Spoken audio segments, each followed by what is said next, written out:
Welcome sa bagong segment dito sa Lastro Media at tatawagin namin tong Kada Olympics, kung saan masasaksihan natin ang iba't ibang lakas, determinasyon at mga bagay-bagay sa ating mga kalahok.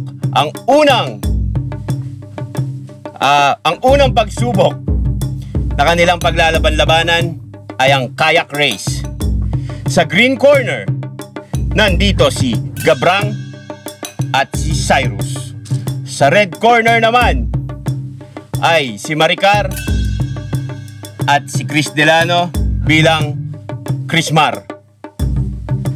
Okay? Guys, naka-ready na ba tayo? At ako'y commentator lamang at ang inyong host dito sa certain challenge na to. Baka hindi ako kayanin ng kayak at bumaliktad. The Mechanics. Ano mechanics? Sasabihin ko eh. Ano mechanics? Paikot, tas babalik? O tatagos? Dalawang ikot sa butas. Dalawang ikot. Putang ina. Game time. At ito na ang hudyat ng pagsisimula ng ating Kada Olympics. Pakita mo ng apoy. Wala parang apoy. Usok lang. Ito na ang official. 3, 2,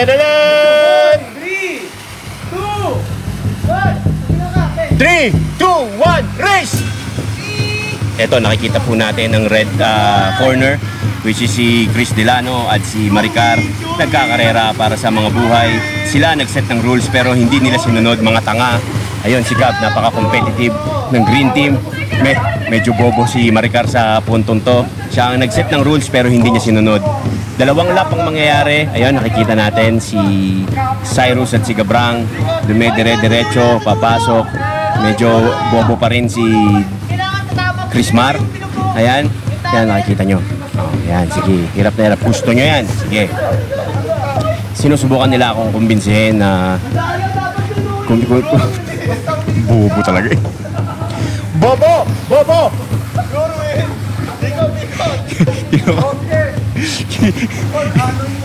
Inaano nila ako. Partidahan na. Ang baho pala niyan.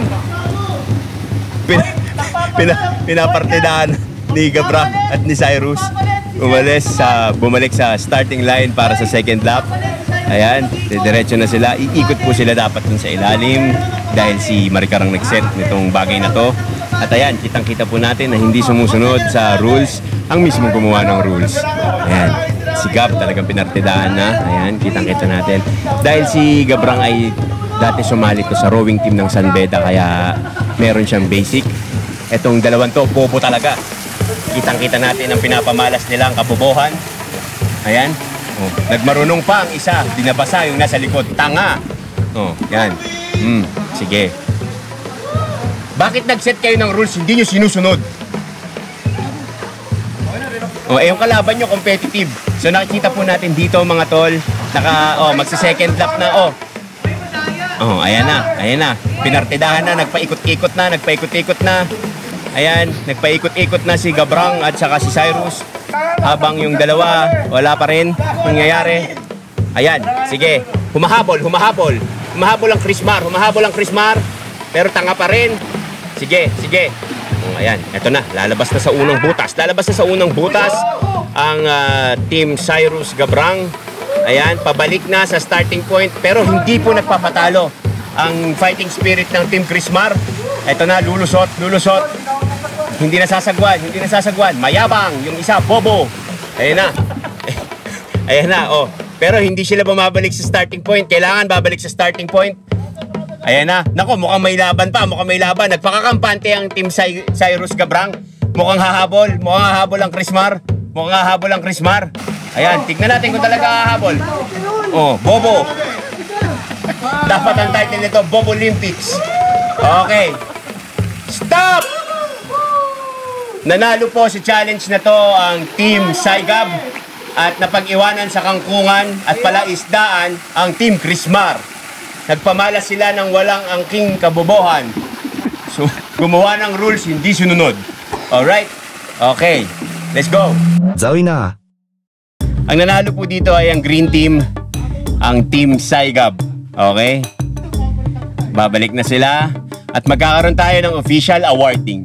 Ang pangalan po ng challenge na nito ay Kaya Mo, Kaya Ko. Alright.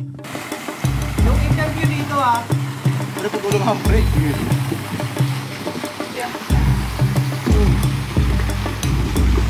At tapos din ang kaba.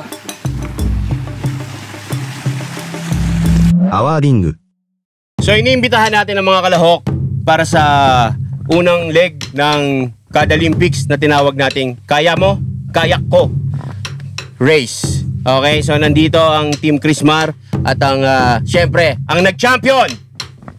Cyrus Cooks! Kabrang, Tol, bakit pa pwede nyo bang sabihin sa kanila kung paano nyo pinaghandaan tong laban na to? isang matinding teamwork at saka paghahanda, pag-iensayo.